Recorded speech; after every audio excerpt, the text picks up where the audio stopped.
I am Roy Collin, the host of the podcast. You can find everything about me by scanning the QR code there or going to roycollin.com. And you'll find my six podcasts, the Podfather, helping people become podcasters, the Awakening, exposing fraud and corruption, but with solutions, the Crypto, all things blockchain technology, Meditation podcast, Speaking podcast, and the Learn Polish podcast. You can also help the show by actually making a donation, visiting the store, or helping my sponsors. I hope you enjoyed this week's show. Welcome to the Meditation Podcast. You can find all our episodes on meditationpodcast.org. My guest today, he's a best-selling author of, if you're watching on Spotify, BitChute, YouTube, or Rumble, you see all the beautiful books behind him. And one was, I believe, translated into 16 languages and sold 500,000, which is incredible. We're also an entrepreneur, a motivational speaker, Canadian, but living in Japan. Please welcome Scott Allan. Well, thank you. And it's great to be here on the show. Yeah, no, I'm looking forward to this. I suppose let's get to know Scott a little bit first. Actually, you know what I'm going to do? Because I said you're the best-selling author. I just done a recording about 2 weeks ago saying I'm the worst-selling author, and I bet you never heard it. I created a podcast planner, and basically it's hardcover, not that expensive, but it's kind of like where the podcasters would fill out the details. Mm-hmm. And I had to order it from Germany, even though I have an account with Poland. So the 2 sales were my own. And even though I got it translated into all the different languages, no sales whatsoever. I've got millions of downloads on my podcast. I've been number 1 in the charts. But obviously, that's a skill set that I don't have for the books. So, I mean, I admire like that you've done incredible with that. But I want to learn a little bit about Scott first. Like, I mean, you've moved to Japan. But just give us a little bit about information about you. Sure thing. Yes. So my name's Scott Allan. I would say that my primary job these days is as an author, entrepreneur, content creator. And I really started publishing books about 10 or 11 years ago. And I've just been going full steam since then. So just going back a few years, yes, I'm from Canada originally. I came to Japan in 98. And how I got here, just a little bit of context on that story, is at the time I was going through a transition in my life where I just wanted to do something different with my life. I felt like I'd fallen into a rut. I was in a job that was a good job, but I knew that I did not want to stick with it for a very long time. I was working as an electrical engineer, so that was actually my background. Was not in publishing, was not in marketing. It was that. And, when I decided to move across to the other side of the world, that was just a decision that came about after I spent some time doing, what do you call it, meditation at the time, but it was, I spent time writing out my goals, doing a lot of journaling, a lot of thinking. And I came to the conclusion that, hey, I want to do something that nobody's ever done before, not anybody that I'd known. So I thought, I'm just going to pack up everything that I have, which wasn't much, and I'm going to put it in a suitcase and move to Thailand or Vietnam. And that was the plan at the time. And after I made that decision, I think several months into it, I came across an advertisement in the newspaper, and they were looking for teachers to come to Japan. Now, again, I was not a teacher, didn't have an education background. And the good thing is you didn't have to. You just had to speak the language. So I ended up applying for the job. They hired me with a few other people, and they brought us all over and set us up in a homestay with a car. And overnight, I just changed completely my entire life. Next thing I knew, I was eating foods that I'd never eaten before, speaking a different language, and I was adopting the culture. And I really loved it because for me, it was, every day was something new. It still is to a certain extent. But I knew that when I got here, I just wanted to continue that journey. So I just kept getting, if my visa ended, I would find another company to sponsor me. And then I ended up getting a permanent visa, which means that you can pretty much do anything you want to. And I did eventually end up getting married, and I've got 2 great kids, and we have a house and all that. So I guess I just started building something as soon as I got here. And it's just been an incredible journey. And just leading up to the books, I started writing. I wouldn't say it was not my first book, but I started to get serious about it maybe back about 15 years ago. And then after I was, writing for a few years, I had written a lot of material, probably had a couple 100,000 words worth, which is actually about 4 books. So when Amazon brought out their self-publishing platform, I just went all in and I started publishing the books. So, and it's been a train since then. It's just been, it's just been a locomotive really. But that's what I love about, I think what I do is that I can create something, come up with a concept, create something, put it out into the world. And, this is hopefully helping a lot of people. So, Excellent. I'm just curious about Japan because I've actually saw they have the kids cleaning the school and everything, and it seems to be mm, like everyone is respectful. The place is very clean, as opposed to the way it is in the States and Ireland and England and across. It's not too bad here in Poland, but I'm just curious: is it as good as we see on the TV? that's interesting. It actually is. So I actually worked in the school system for a long time. I worked in the elementary school, junior high schools, and the elementary schools were, so you're right. What would happen is at lunchtime, uh, first we would have lunch, and they actually serve lunch in the school. There are companies that will make the lunches in the morning, bring a whole bunch of rice and everything to the schools, and every school has its own kitchen, and they prepare all the food for the kids. So everybody eats, lunch in the classrooms, and then after lunch, they have a short break, and then the cleaning bell goes. And then, yeah, with it for 15 or 20 minutes, everybody's responsible for cleaning a certain part of the classroom. Some kids are out in the corridor, some kids are out in the garden pulling weeds. So everybody has something to do during that time. And it's amazing. I mean, yeah, now that I think about it, I don't think like back home and, we always had we had the custodian staff who would always clean the schools. I mean, we didn't clean schools back in my day. So when I came here and they were doing it, it's like, wow, this is, you know, pretty neat to see. And yeah, they do a pretty good job of it as well. I mean, by the time they get to junior high school, I think they've got the system down to a science. So.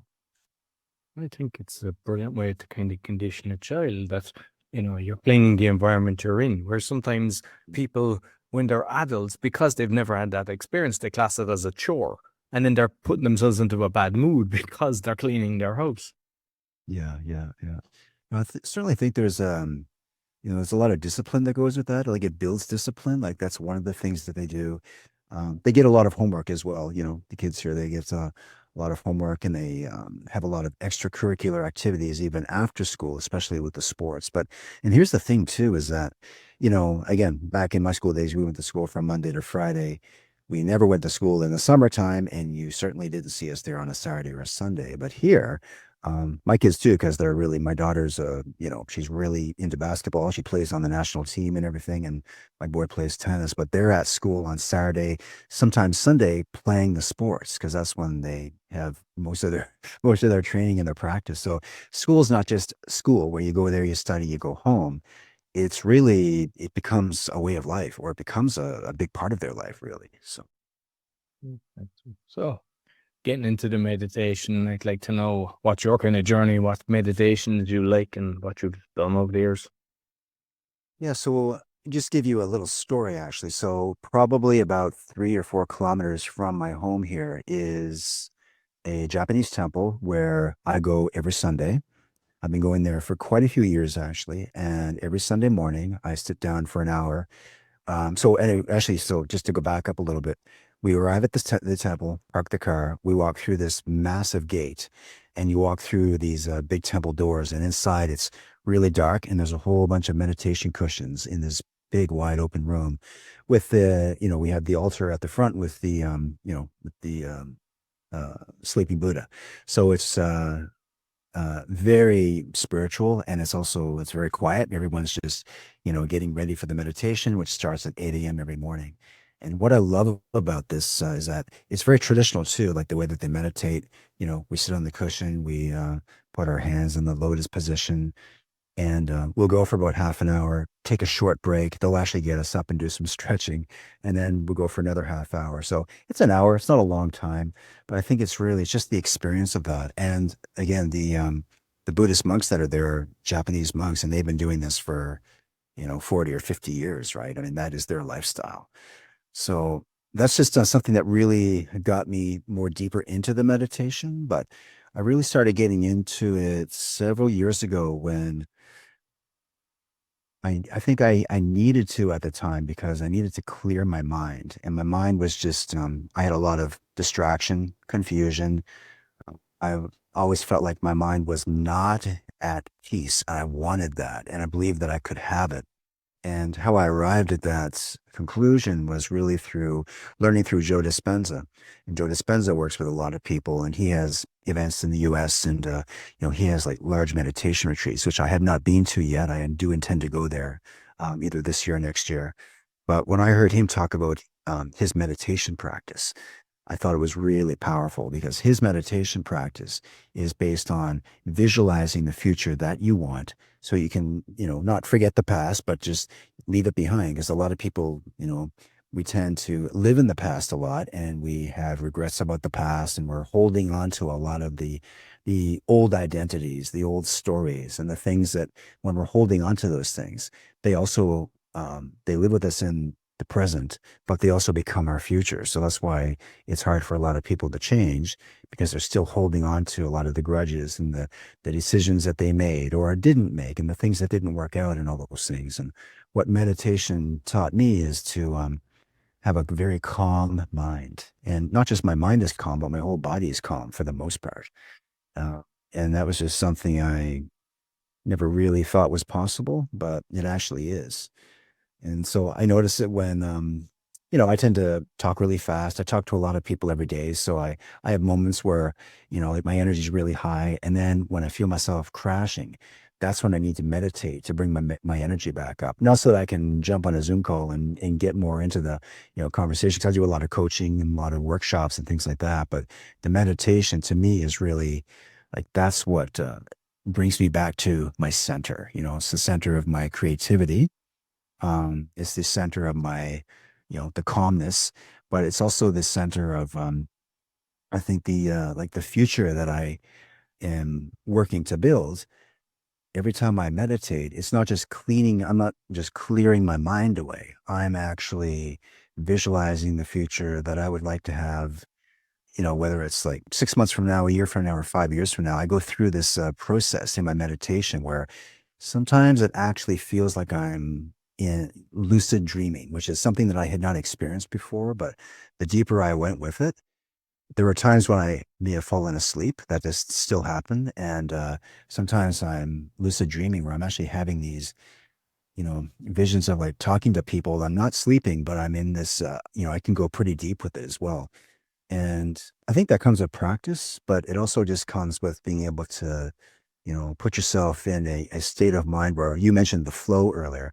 And that's really what it is about is like being so focused on something and just being so calm within yourself that you'll eventually get down to like that, like it's like an inner flow. And sometimes an hour goes by, an hour and a half, and it feels like 10 minutes, because I'll actually set my timer for that. And, the timer will go off and it feels like 5 minutes passed. So I don't know. I think that's the measure maybe of a good meditation. But it's a little different from when I'm meditating with the monks. They don't practice it that way. Their philosophy is more like, you want to clear your mind and just by clearing your mind, you get more calm within yourself. And that works as well. I love the traditional method, but I also do the like for me it's creative visualization. And that's something that anybody can achieve that because sports, like sports people do, like sports athletes do this all the time.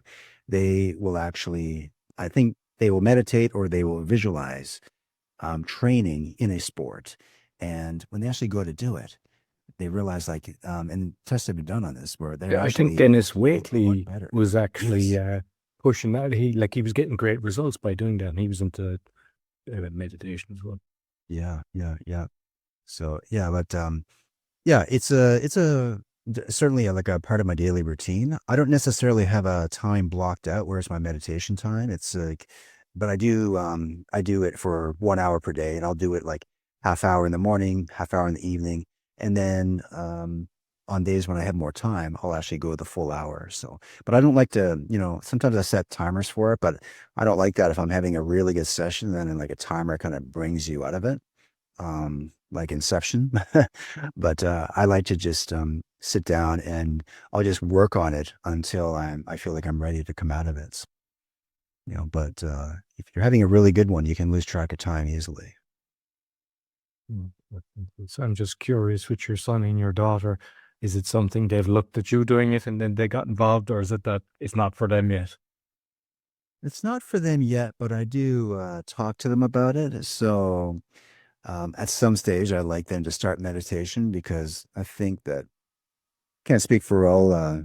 My kids are teenagers now, but everyone's really busy and a little bit distracted, and with all the things that we can watch on social media and all that. And I think a lot of that stuff is really good, great, but um, it tends to, if you get too fixated on it, it can actually give you a lot of anxiety. And anxiety is just one of those things that comes up whenever you're feeling, I think, fear of the future, or when you're regretting the past, mostly fear of the future because you're worrying about things. And then to get rid of that anxiety, whenever I'm feeling anxiety, I know that I'm probably overwhelmed by the amount of tasks that I'm trying to do, doing too much work, focusing on too many things, and I just get really overwhelmed. And that's when meditation comes in. But here's the thing is that you want to just practice meditation as one of your, for me, it's a daily thing. It's just like, it's no different than like working out. I mean, I work out 3, 4, 5 times a week. I treat meditation as one of those practices that it's not one of those things I do when, I have extra time or I'm thinking, well, maybe I'll just sit down and do it right now. I do have to make it something that is very intentional as part of my routine, like brushing your teeth or taking a shower. Because I notice that when I don't do it, my day doesn't go as well. So it's one of the first things I'll do in the morning. Because I kick things off in the morning pretty early. I'll do 15, maybe 20 minutes of just, sitting down before the day starts, which for me is like 6 a.m. or 6:30. And it's just amazing. You take 15 minutes out of your morning just to sit down with yourself, you know, collect your thoughts, and then just start to work on that calmness from the very beginning.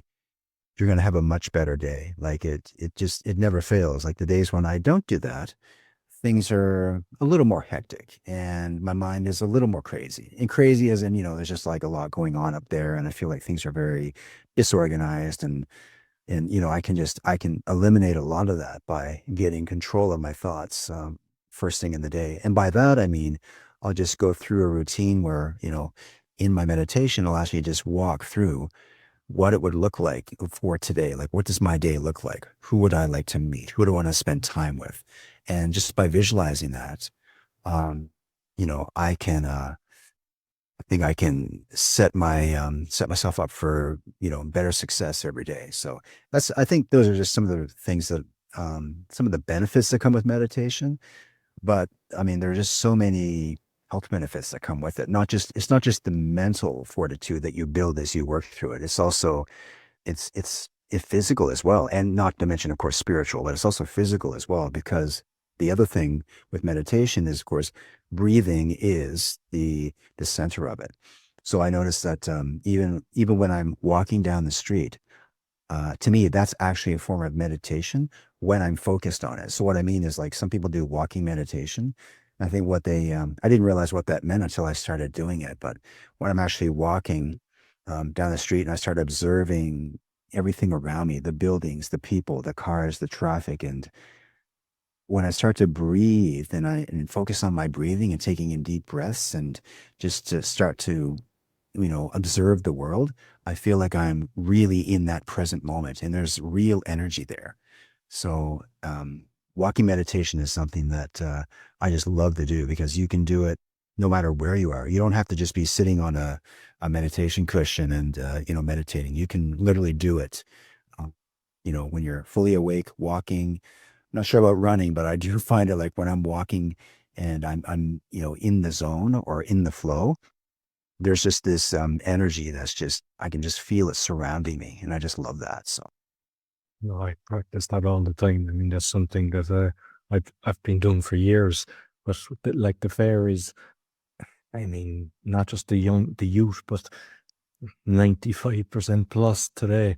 they're walking with their phone down, and they're not paying attention to that. And the same on even a bus trip or something like that. Like, because before, when we didn't have the mobile phones, you'd be looking out the window and you just and the trip was so much more enjoyable. Whereas now they're on technology, and I think they're missing out a lot. But I do kind of similar to yourself. I plan my day, and I think a lot of people think they don't have the time to do the meditation, and it's a case of that's when you should do it, and you don't have to spend an hour. I mean, you could be like just a 10, 15 minutes, but that's how I do it. I like what you do. I visualize, okay, what would I like to actually achieve today? How would I like to go? And it's amazing how what actually happens, what you plan. Whereas, sometimes, just life gets in the way and you just don't do it. And then you're kind of haphazard, and and you might get a few days of that, and then you just take a step back and kind of get back into rhythms. With the journaling, because you mentioned the journaling at the start, do you still journal? And what? Because I see a lot of people, it's not something that I mean, I write everything down because I believe there's a brain hand connection rather than the typing. But just curious, do you actually journal still daily? I sure do. But I have all kinds of these journals everywhere. I have one for projects. I have one for just random thoughts. I have like a whole bunch of these journals that I just buy online, and I probably fill one of these up, probably one every few weeks, maybe 3 or 4 weeks, but I do like a few pages a day. You're right. Like it's actually, in a way, um, it's very therapeutic. Like I just love journaling because first of all, yeah, I've written a few books and I probably type most of them out, but I can't actually type. That's the thing. So I hate typing. Sometimes I'll speak out my content, but when it comes to journaling, first of all, nobody's reading the journals. I'm not publishing them. So I'm able to just free flow with my writing. And it's a great way to, yes, get your thoughts and your ideas down on paper. So I journal everything. Sometimes I'll do mind maps in my journals and, outlines for new projects or new books and things like that. But that's actually another part of my routine every day. I'll spend 15 minutes a day or just doing 3 pages a day, which I think I got from Julia Cameron's book, The Artist's Way, one of my favorite books, and she talks about the morning pages. So I've just been following that, for most days. So yeah, I would definitely say so if you're doing journaling, you're doing 15 minutes of meditation, 15 to 30 minutes of that, and you're focusing on you're practicing deep breathing. I mean, those three things right there are just going to make you have an amazing day, no matter what happens. Because breath work, by the way, is just like, that's something when I started getting into that and then combining that with the meditation. And of course, in meditation, they teach us that, the breath is everything. But when you're actually practicing breath work outside of your meditation too, then you're able to integrate them both. Like they just become, they both integrate. And then, when they work together, like breathing it just clears your mind. It's actually great for your physical body as well. And those are two things that I definitely do in addition to the journaling. So I'm just curious, with your journaling, I mean, obviously, if you have a project and a specific, you're going back. But if there's others, is it that it's just you're getting your creative side out there and it's kind of being stored in your head, or do you have a system for going back over all your journals that you've been writing? yeah, that's a good question. I do go through the journals, and what I'll do is this is actually a good practice for me is I'll go through the journals and I like to consolidate them. So for example, if I have 3 journals that I've, filled out in the last maybe few months, I'll go through them. And one of the journals, maybe it's like on some pages, they were just scribbles or, something didn't make any sense. So I actually want to consolidate my journals so that I've got one really good journal with my best ideas, my best thoughts. And the other 2 journals, I'll take the ideas from there and just copy them over into like this main journal. And that way I go from like 3 journals to one, and it actually clears up the clutter in my room. We have a little less clutter, but also I'm able to use these journals as, they're almost like training manuals in a sense. Cause in these journals, I'll have frameworks that I've been, mapping out. Yes, outlines for projects, things like that. The thing is, you forget about a lot of the things that you journaled, like something that I was writing down maybe like last week. I probably had a lot of great ideas. I put them in the journal, and then this week I would have forgotten about them, right? So that's the thing too, is that the journal becomes, like a blueprint for all of the ideas and everything that you have. I know, I mean, sure, people can use their phone and record, their voice and speak out their ideas and things like that. But I found that a lot of that, I used to do that as well. But the thing is, I would forget that I recorded it, or I couldn't find the file or something like that. So because the journals are always in my physical space on my bookshelf, I have a place for the journals. I can just, and I actually number them, and I'll put on put on the front, like a label, like what the journal's for, just as a way for me to, I guess, categorize them. But that is an important thing, is to take some time to go back through the journals and through the papers and the notes and everything. Because every time I do that, it never fails. I end up finding something. It could be a framework for practicing deep breathing. It could be a framework for how I practice like thinkification or creative visualization. But the reason that's important is not just for my own knowledge, but I can take that framework and I can create a video for it. I can teach people how to do this thing in a course or something. So I like to create these things, get them down on paper, and then teach people how to integrate them into their lifestyles. And do you just have like one color pen, or are you using all colors and having highlighters and everything and making it all colorful? Oh, I love colors. Yeah, and I've got highlighters of every color you can probably imagine. So I actually do enjoy that too, because I like to keep it creative. So I have different colored pens, highlighters, and in addition to the journaling, by the way, just one other thing I do is mind mapping. So up on my wall, I've got like a lot of sticky notes, a lot of ideas up on there as well. And I usually will take some of those ideas and like something on a sticky note, an idea that I had, I'll take that off, and that may be something that I'm going to journal for the day. Sometimes that actually turns into a book idea, and the book idea turns into a published book maybe a few months later. So, Mm. So, I mean, we mentioned the books at the start. So, like, what was your kind of journey? And also, I'd like to know your kind of creative writing process as well.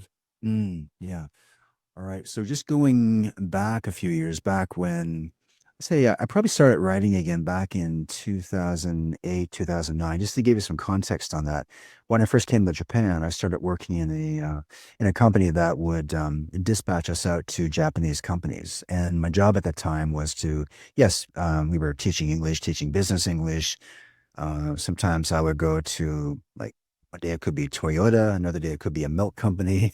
And I was always going to like these different factories or companies. And that was actually, I love doing that, because when you go to a company here in Japan, like the grounds are so clean. Like like you go into onto the company grounds, park your car, and everything is just like spick and span. Like you won't find any garbage. They got everything, like all the grasses, has been manicured, and all the gardens and everything like that. And then you go into into the company itself. And I would end up going to all these companies all the time. And I would teach their employees how to, like, when they went overseas on business trips, how to integrate with the culture, how to communicate, of course, was communication was the number one thing that we were teaching, but we also had to teach them what are like some of the cultural obstacles and things like that. Because a lot of these people were, like the Japanese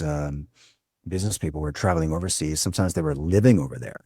So, my job was to actually get them ready for that journey. Anyway, I did that for a very long time, but I did start my publishing journey was about 12 or 13 years ago.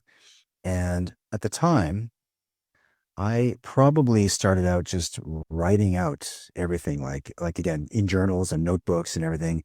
I had a computer, but I mean, like I said, I wasn't very good at typing, so I would just write everything out longhand, which is the long way. I don't do that these days, but I would write everything out longhand, and then I would, type it into the computer. But to be honest, doing it that way, when I look back now, it actually made me a pretty good writer.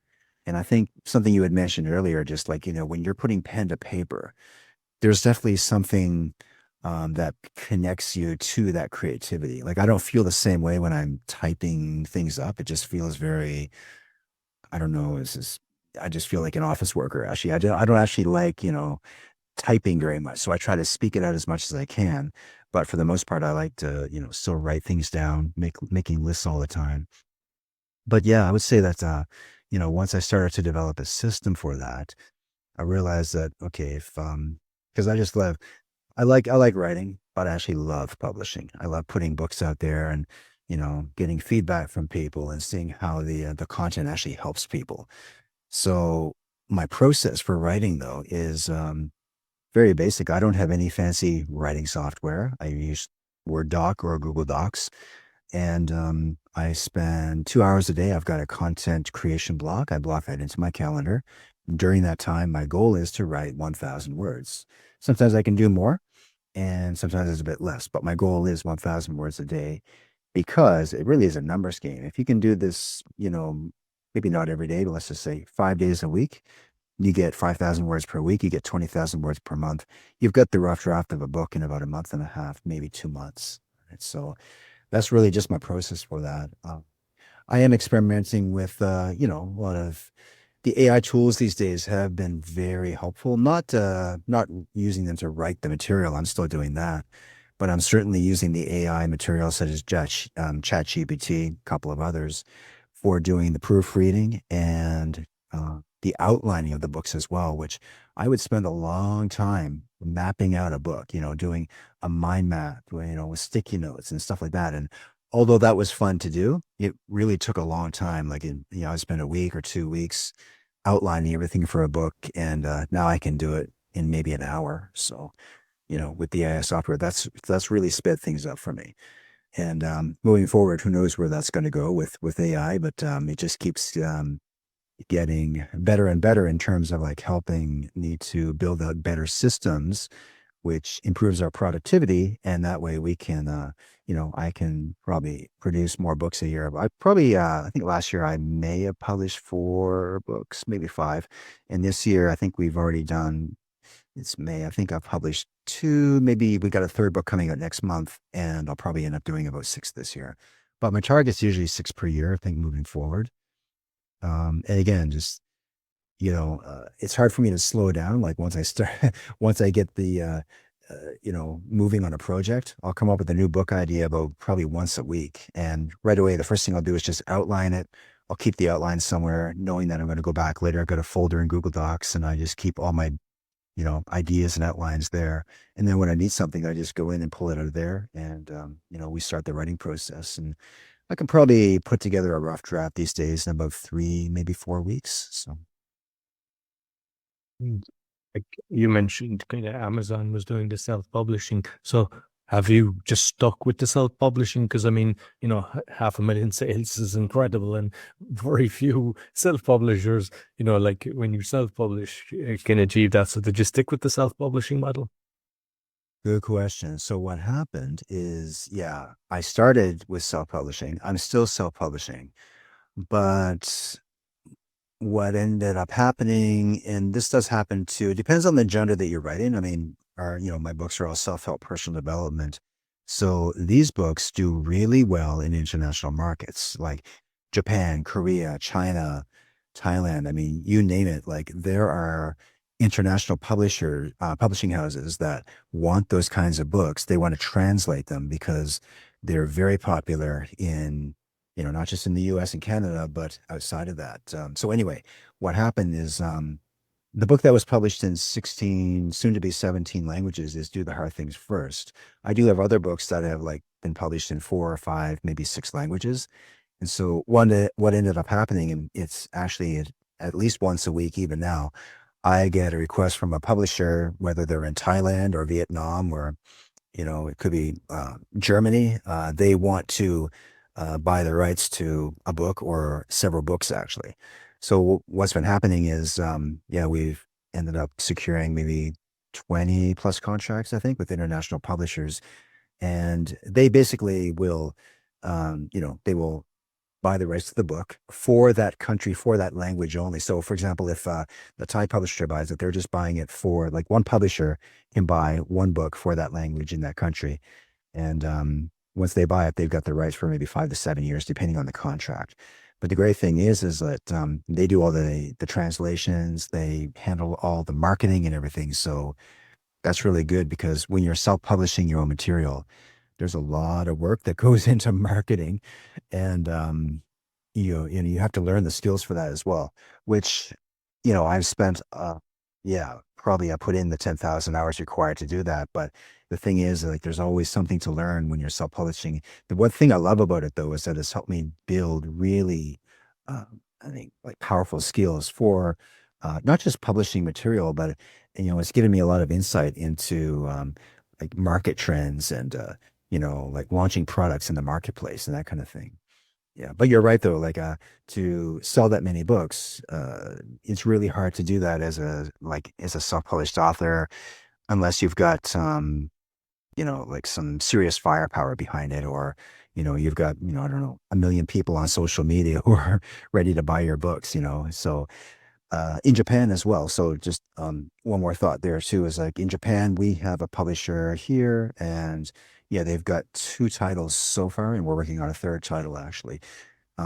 That was a really, interesting journey as well, because to get published in Japan, I think, that was really, really tough to get that contract. But what happened is that, I got contacted probably about 4 or 5 years ago by an agent in Japan who worked for one of the bigger publishers. And again, this is usually how it happens. Like, someone, will reach out to me and like via email and just say, "Oh, we saw your book in the marketplace. We want to buy it." And then, that kind of starts the, I guess, the negotiations or the process for, getting, the books published in other languages. But the thing is like, once you get your book into another language,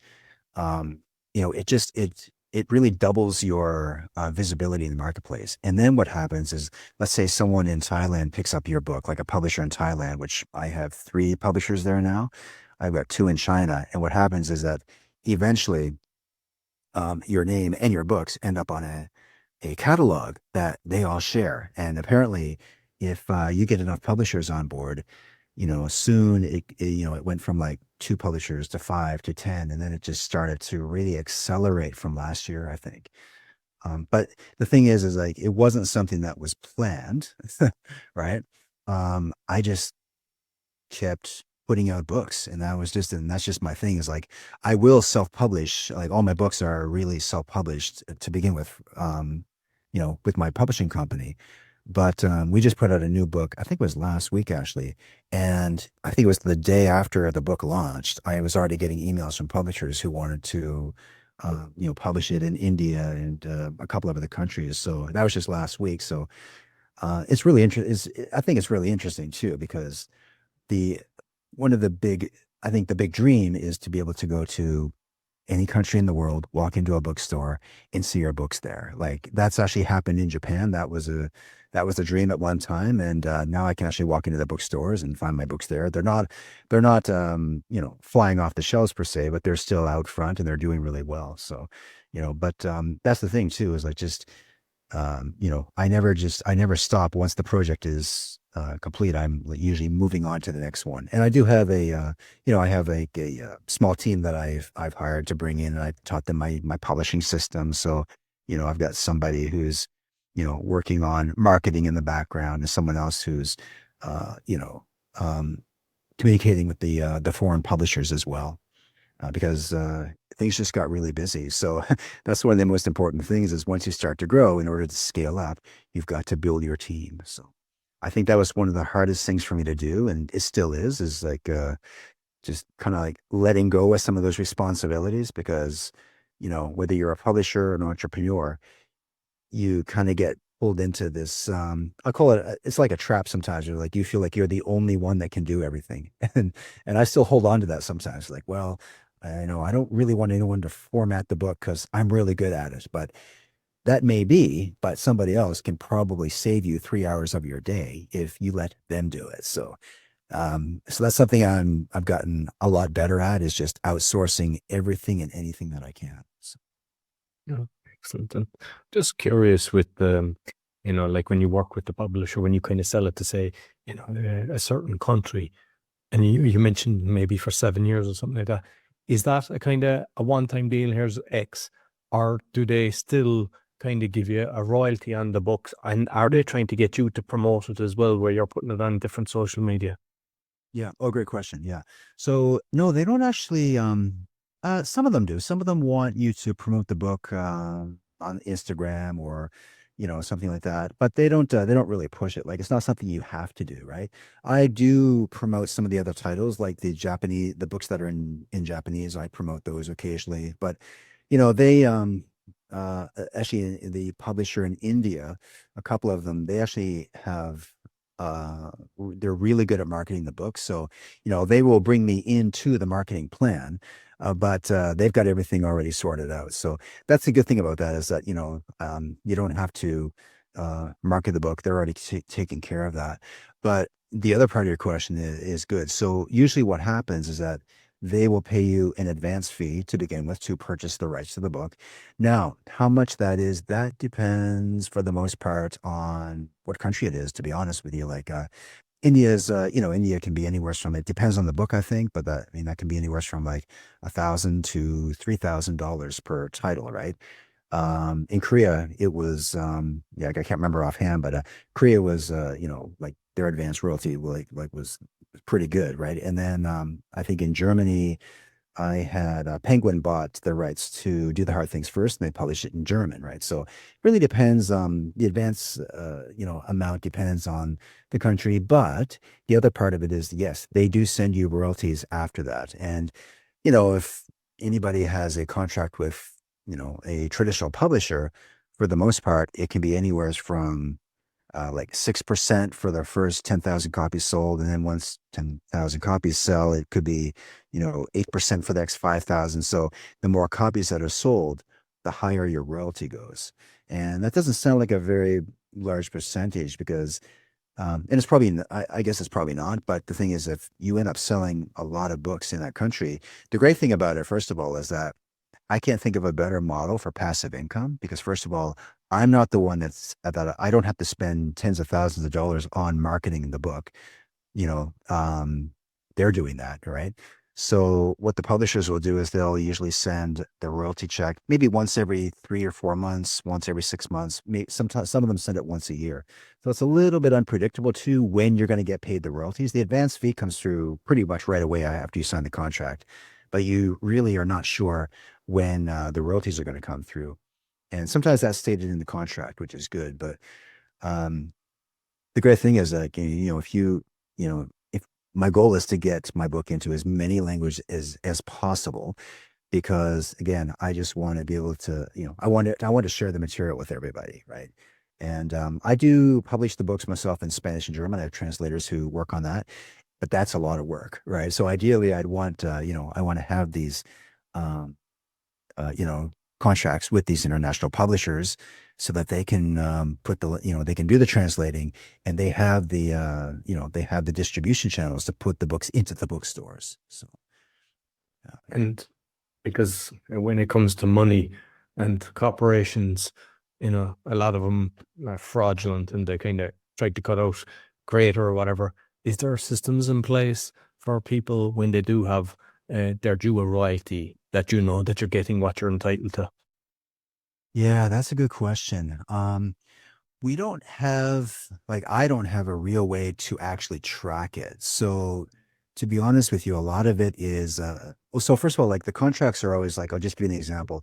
If the publisher in India buys the contract to the book, then they're usually buying it for the subcontinent of India, which actually includes like Sri Lanka, Bangladesh, India, and there was another country there. I can't remember what it is, but they have to keep the Pakistan, maybe. publication.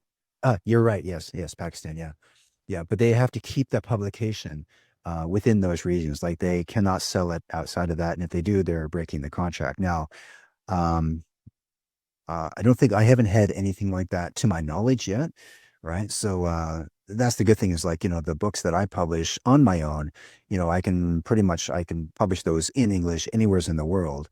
And and that's fine. And by the way, the royalty for when you're self-publishing a book, if it's through Kindle Direct Publishing, which is Amazon's publishing platform, you usually get 70% for an ebook and then 60% for a paperback or hardcover. So significantly more than a publisher. But again, I have to do all the marketing, everything like that. So, you're putting in a lot more work, but I can probably bring in a higher percentage for the company. But again, I think the idea behind passive income, if we people talk about that a lot, but it's actually a lot of work to get to that.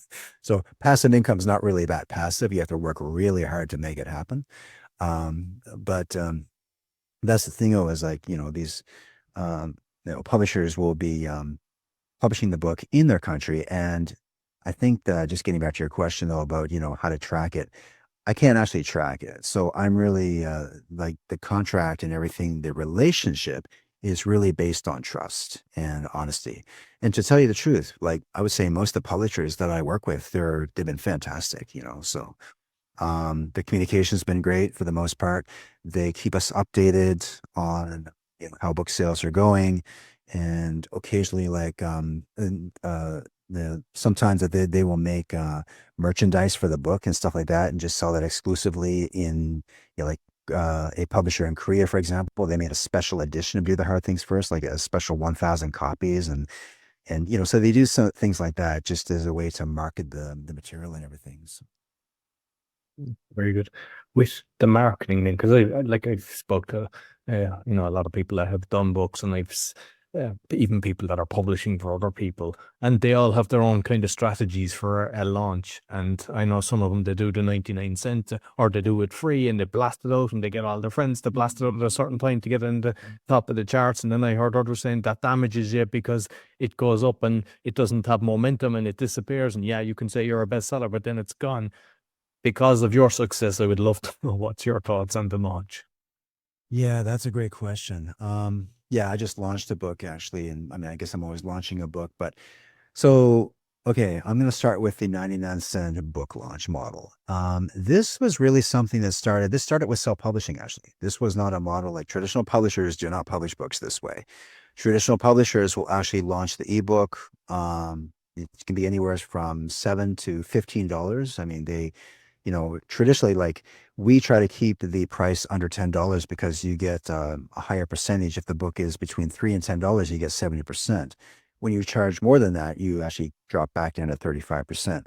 So here's the thing, is like, with the book launch itself, I don't look at it as like a 2-week event. And I used to, like, it's like, had a big launch, try to get a bunch of sales, get the bestseller banner, and then, call it a day. I look at each book as a pillar in my business, right? And I do get a bestseller banner for every book. It's not a big deal, to be honest with you. And I think, like, yeah, a lot of publishers will sell that because maybe they're trying to, sell a service, and that actually is a big selling point. The thing is, it's not that hard to get a best-selling book on Amazon. You just have to sell a certain number of books in a certain category, which could be anywhere from 5 books or 500, per day, right? So, to be honest with you, I don't really pay much attention to that anymore. And I try not to chase the rankings. Like, that's another thing that happens to a lot of people, is they get on the store and on Amazon or some other site, and they try to check their rankings. And to me, that just it just drives me a little bit crazy, because if the rankings are really good, I'm feeling good. And when it's not good, I'm feeling bad. So what I just focus on is getting the book into, like, first of all, we get into as many formats as we can. Of course, ebook, paperback, hardcover, definitely audiobooks as well. And then I focus on right away, like, okay, what other languages can we get this in? And I just look at ways to take that one book, and if I can get it into 10 languages in the first year, I've just 10x my productivity. Like, I've got 10 times more products in the marketplace. And that's, like, if you think of it over the course of the long term, maybe the next year, 5 years, 10 years even, next thing you know, people are seeing your books everywhere. And that was actually, that to me, that's my focus, is really just I want to be out there in front of people, teaching them the frameworks, getting the books into as many languages as possible. So for me, like, launching that book in the first 30 days, I'll put, of course, I have an email list that I'll tell them the book is out. A lot of people on that email list. I think we're up to 20, 30,000 people. Like, maybe we'll have 15 to 25% of the people will buy the book from that list. It depends on the book, I think. Um, and then, of course, my social media platforms, we've been building that out more, so that's getting stronger as well. But I have a certain, I think, methodology to launching it. I don't do free, by the way. I used to do it way back in the day. Um, I don't give books away for free. I will do the 99 cents for a very short period, only because we have to prove to the Amazon algorithm that people want the book. And this is with every book. So I'll just do that for a very like 3, 5 days maybe.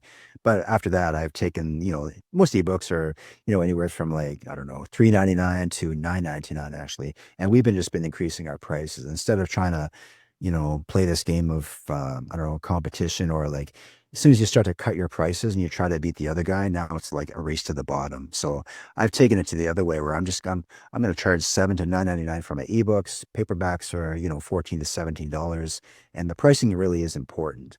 But you may notice that, your ranks may start to drop in the store. And that's just something that you have to, I think for me, it's just like, that's fine. I'd rather sell less books and have my books priced higher because I think that the higher it's people perceive it as higher value. Um, and I think I got this from maybe Seth Godin, like Seth Godin is just a brilliant marketer. And, you don't see these guys dropping their prices, right? So, And like with the fact that you have the ebook cheaper, I think that's a good strategy because I always say I like if I'm looking at a book that I'm looking to purchase, it's like they don't have to print this book and post it to me, especially if you're on Prime. It's like, why is it the same price? It's like it doesn't make sense. So when it's the price point that you just mentioned, maybe 17 for the paperback, 15, and between 8 and 10, 9.99, it makes more sense to me. And then you go with the one that you want. But if I was paying the same price, I always want the physical book. yeah. Curious because with my world's worst selling book, I got it in a few languages, and I done it in Polish and Spanish, and I actually translated it to Russian as well, but Amazon wouldn't allow me to do it Russian because obviously my timing was so good. And what was weird was I wasn't doing it. I had somebody that was working with me doing it, but we had like the graphic, and it was the exact same, only just the text was translated, and then they were rejecting it, and we had so much hassle. It was the exact same thing. I'm just curious, is it just me that they don't like, or is that, have you experienced that as well? When you've the exact same thing, but just the language has changed?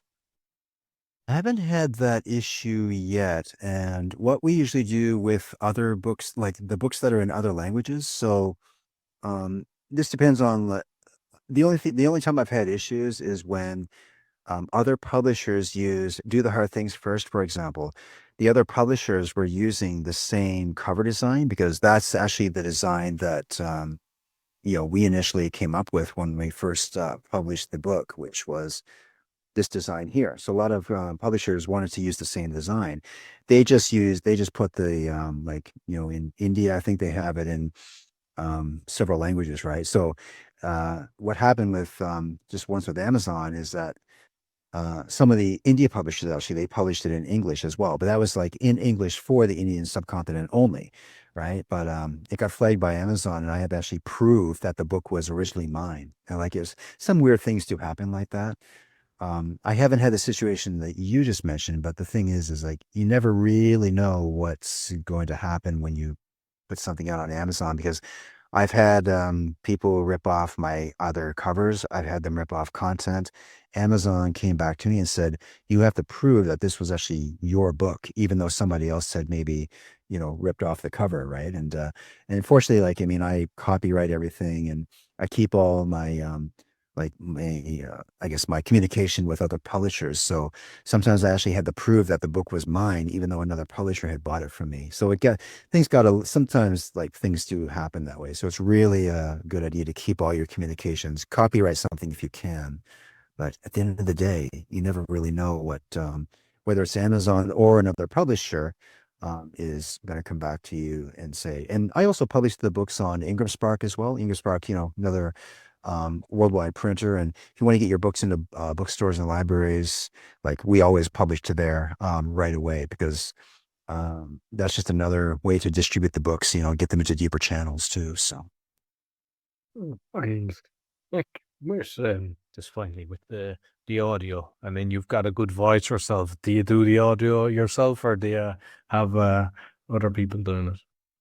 I do have a company that does the audiobooks for me. I will actually meet with the audiobook person for a few minutes to just have a conversation with them, especially if I like their voice. The reason that I've done a couple of my own books, the reason I don't do them all is probably just because of time. it's a time intensive activity actually. And so I just got away from that. And, to be honest, nobody's ever come back and said, oh, I just listened to your audiobook and, oh, I noticed it wasn't you, so I didn't like it. I've never had any feedback like that. But I do hire it out to another company again, just because of, they can cut the audiobook in about like a week or two, and again, because I need to be over here working on something else while other people are putting together, this person is doing the formatting. My cover designer is doing like one or two cover designs. And, I have a graphics designer who's building out graphics for social media. So I've always got to be, communicating with everybody to get all the pieces into play, so that we can like launch a book or whether we're working on a course or whatever it is. And I'm usually focused on, how can we, of course, get the book into into more markets. So I actually will spend, not my virtual assistant myself. I will communicate with a lot of the publishers on my own end just because I feel it's great for building those relationships. And do you take other people and do the same for them, or do you just stick with your own mark? No, actually, I do a lot of coaching, actually, and I coach other people through this system as well. So a lot of people who actually want to publish their books and market their books as well. So and I work with another company for this as well, like subpublishing.com. And that's what we do is we sell publishing packages. We put people through the program. I coach people through, how to, yes, launch their book, market their book. And that's probably a different part of my business. But my publishing company is like exclusively just publishing the material that I think can, like I always start with, the question that I always ask myself beginning of every day is, what can I do today? What can I create today that's going to help people to get them unstuck, move them forward? Because that's always, whenever I get stuck, it's always like, okay, I'm stuck in a situation. Maybe it's a problem I have to solve, or it's something it's an obstacle that I have to remove. What can I do to start moving forward? Like, what's the next step? So that's really how a lot of the books come about is like, what's a pain point that a lot of people are asking me about that I could create content around. So give you an idea, actually, a book I'm working on right now is on imposter syndrome. That's a big topic with a lot of people because a lot of people experience that. So I wanted to create a book around that. And that's actually going to be probably book number 5 or 6 in the Do the Hard Things First series. We're probably going to launch it in a few months, but that's usually just like part of the creative process is like coming up with those ideas, building out a framework for it, and then just writing the contents.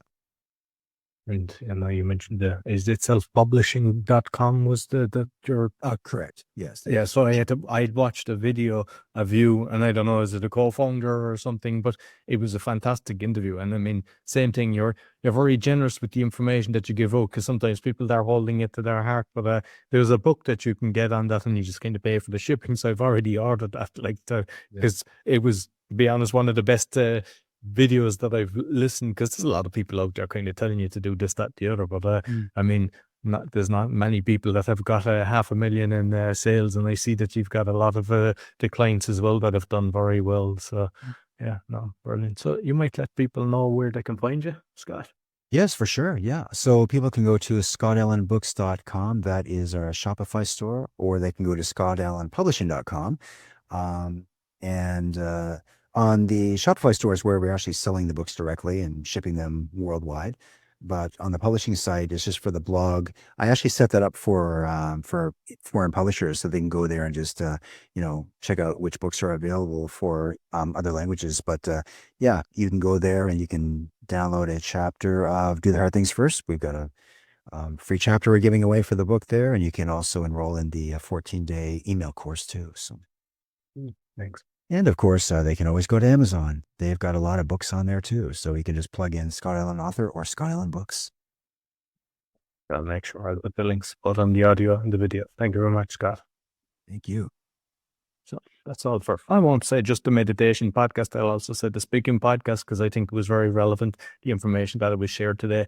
And be sure to give us a thumbs up, 5-star rating, share with your friend, and comment. Let us know what you thought about the topic that we discussed today. Until next week, take care.